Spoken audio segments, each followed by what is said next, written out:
Second year Hindi साहित्य के second प्रश्न पत्र में हम नंद किशोर आचार्य के नाटक हस्तिनापुर के कथानक की समीक्षा कर रहे हैं। पहले भाग के अंतर्गत मैंने आपको इस नाटक जो महाभारत पर आधारित है उसके कथानक से संबंधित अध्ययन करवाया था। इस कथानक के दूसरे भाग में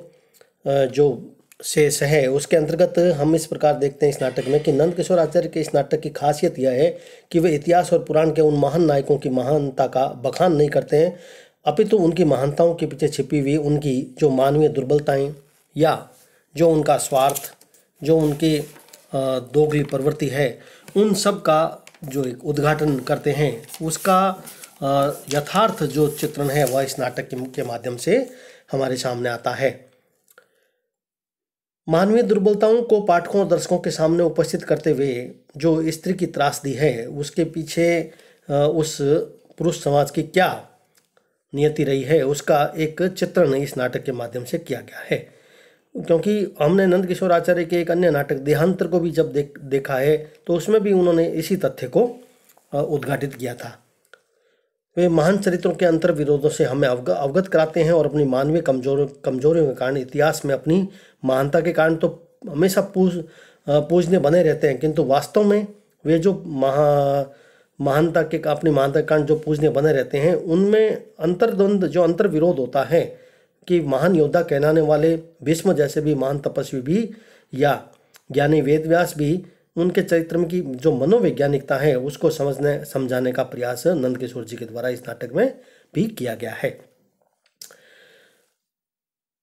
इस हस्तिनापुर नाटक में तत्कालीन शास्त्र और समाज सम्मत व्यवस्थाओं के अंतर विरोधों को भी दर्शकों या पाठकों के समझ बड़े प्रभावी तरीके से प्रस्तुत किया गया है। इस आधुनिक युग में अपनी परंपरा के कमजोर स्थलों को एक बार फिर से जांचने और परखने का आग्रह किया गया है और यही कारण है कि नियोग में नारी के वर्ण की स्वतंत्रता के प्रश्न को उठाया गया है। यद्यपि हस्तिनापुर नाटक में नियोग का प्रसंगवश और स्वाभाविक रूप से हमारे सामने आया है कि एक स्त्री पात्र उसे मूल्यगत स्वरूप प्रदान करके जो ऊंचाई प्रदान की गई है, उस दृष्टिकोण से यह प्रथा हमारे सामने इस नाटक में आई है। नाटक में एक और प्रसंग राजा कौन है के लिए शुभा और भीष्म के मध्य में स्थापित संवाद योजना भी है, जिसके लिए शुभा विदुर के पक्ष में भीष्म को ऐसे अकाट्य तर्क प्रस्तुत करती है कि जिसके सामने भीष्म हमेशा निरुत्तर होते हुए दिखाई देते हैं। रचनाकार में नाट्य क्षणों को पकड़ने की अद्भुत क्षमता रही और नाटक का आरंभ लेखक ने धृतराष्ट्र और गांधारी के हस्तिनापुर छोड़कर वन गमन करने के निर्णय की शाम से किया। महाभारत कथा का यह एक निर्णायक और नाटकीय बिंदु है। मूल कथा में यह निर्णय पांडव राज्य में 15 वर्ष बिताने के बाद लिया जाता है और समस्त कुरुवंशियों के धृतराष्ट्र के साथ जाने का कोई उल्लेख वहां नहीं है, परंतु नाटककार ने शुभा की स्वतंत्रता को कुरुमुक्त राज्य में जीवन बिताने की अभिलाषा से जोड़कर देखने का नाटक में इतना परिवर्तन कर दिया है। और यह स्वाभाविक है कि कोई भी जो नाटककार इतिहास का जो प्रसंग हमारे सामने लेता हुआ चलता है तो उसमें वह अपनी कल्पना से उसको तोड़ मरोड़ कर प्रस्तुत करता है और यह एक स्वाभाविक चीज़ है नाटक के अंतर्गत, जिसे किसी भी रूप में हम नहीं अन्य रूप में नहीं ले सकते। अंबिका के संतान के प्रति भीष्म की उदारता पक्षधरता को उसके कोमल भाव को जोड़कर देखने जैसे प्रसंगों में लेखक ने आधुनिक मनोविश्लेषण के अवचेतन की दमित कामना वाले सिद्धांत का रचनात्मक इस्तेमाल किया है। महाभारत में विदुर की माँ दासी शुभा का पात्र निश्चय ही मौजूद है, लेकिन हस्तिनापुर की शुभा का केंद्रीय चरित्र पूरी तरह नाटककार नंद किशोर आचार्य की समृद्ध कल्पना शक्ति और रचनात्मक प्रतिभा का सुखद प्रतिबल है। देखिए, यह तथ्य हमें अच्छी तरह पता है कि विदुर दासी पुत्र हैं, किंतु उस दासी पुत्र को अपनी कल्पना के माध्यम से नंद किशोर जी ने उसको एक अन्य रूप प्रदान किया जो स्त्री की त्रासदी को व्यक्त करता हुआ हमारे सामने उपस्थित होता है। रंगमंच दृष्टि से उसकी केंद्रीय भूमिका कठिनाई भी पैदा करती है। वह बहुत बूढ़ी है, इसलिए ज़्यादा चलना फिरना जोर से बोलना उसके लिए संभव नहीं और उसका साथ देती है इस नाटक में कुंती, परंतु वह मुख्यतः श्रोता की भूमिका में ही हमें अधिक दिखाई देती है। यदि हस्तिनापुर की नाटक के कथानक को हम देखें तो शुभा के विपरीत कुंती का चरित्र हमें दिखाई देता है, जो संपूर्ण नाटक में बहुत कम बोलती हुई दिखाई देती है। यदि यह कहा जाए कि कुंती की स्थिति नाटक में एक श्रोता की अधिक है, वक्ता की नहीं, तो कोई अतिशयोक्ति नहीं होगी। ऐसा लगता है मानो वह शुभा को संतुलित करती है और संपूर्ण हस्तिनापुर में एक ऐसा मुश्किल चरित्र जिसे अपनी उपस्थिति का एहसास निरंतर बनाए रखती है। शुभा और कुंती के मध्य अंबिका का चरित्र है, जिसके पास नाटककार के लिए कहने को बहुत कुछ है और उसके माध्यम से अति मुखर होने से नाटक के उद्देश्य में बाधा उपस्थित नहीं हो। इस कारण से इस नाटक के कथानक के कार्य, व्यापार, संवाद, गति, इन तीनों में प्रखरता प्रदान करने के लिए एक मर्यादित आचरण जो अंबिका का दिखाया गया है। किंतु वह नारी स्वाभिमान की चोट से आहत होकर जब प्रखर हो उठती है तो भीष्म से जब तर्क वितर्क करती है तो उस समय भीष्म भी निरुत्तर हो जाते हैं। महाभारत के विराट फल को नाटक के कथानक के लिए अपने आप में एक चुनौती है। जब कोई नाटककार उसे सफलतापूर्वक संपन्न कर लेता है तो वास्तव में यह नाटककार की प्रशंसा ही करनी चाहिए कि उन्होंने इतिहास और पुराण के इस बहुत बड़े प्रसंग को उन्होंने अपने नाटक में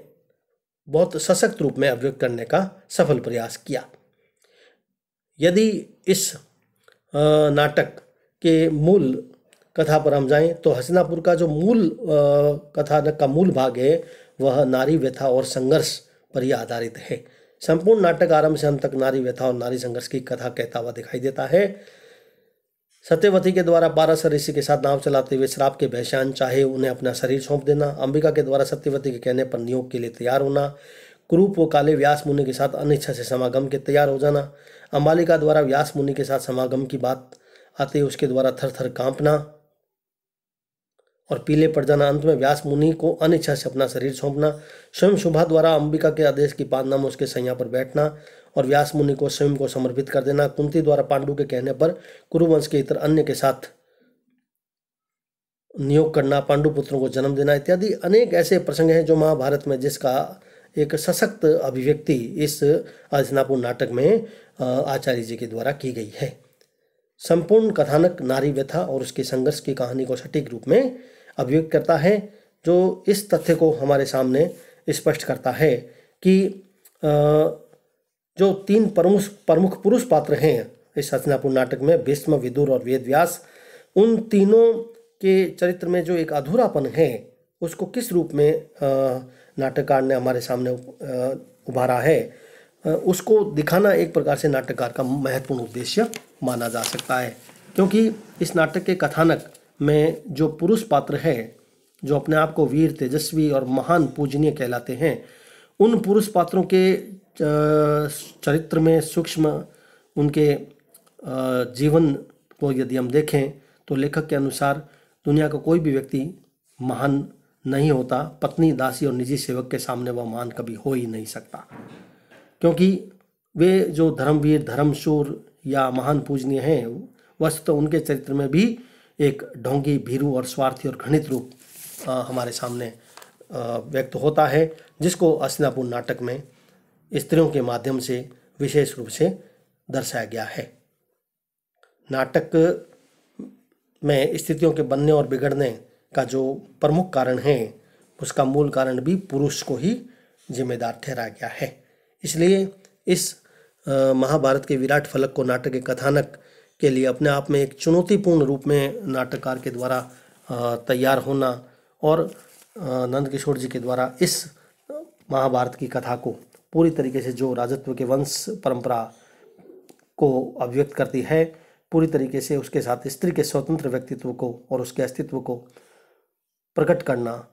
यह एक बहुत बड़ी विशेषता इस नाटक की मानी जा सकती है।